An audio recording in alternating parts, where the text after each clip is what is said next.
আমরা প্রতিদিনই শ্রীমদ্ ভগবদ্গীতা, শ্রীমদ্ ভাগবতম, চৈতন্য চরিতামৃত ইত্যাদি অপ্রাকৃত গ্রন্থসমূহ অধ্যয়ন করছি। শ্রীল প্রভুপাদ আমাদের জন্য কষ্ট করে লিখে গেছেন, এটা আমরা পড়ছি, এটা খুবই ভালো বিষয়।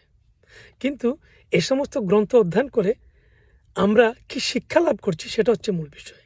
গুরুদেব, প্রভুপাদ, ভগবান লীলা করে থাকেন আমাদেরকে বিভিন্নভাবে শিক্ষা প্রদান করার জন্য।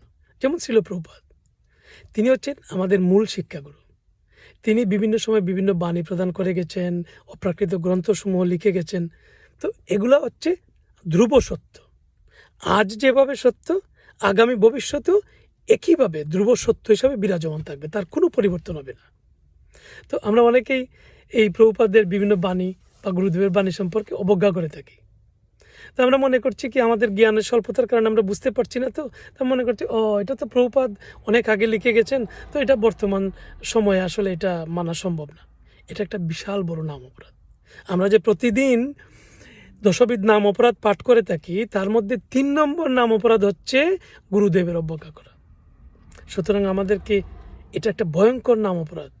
এটা আমাদেরকে সবসময় সতর্ক থাকতে হবে, যাতে আমরা গুরুদেব, প্রভুপাদ এবং আচার্যবৃন্দের বাণী সম্পর্কে বা তাদের নির্দেশনা সম্পর্কে আমরা যেন কোনো কুমন্তব্য না করি, আমরা তাদেরকে অবজ্ঞা না করি।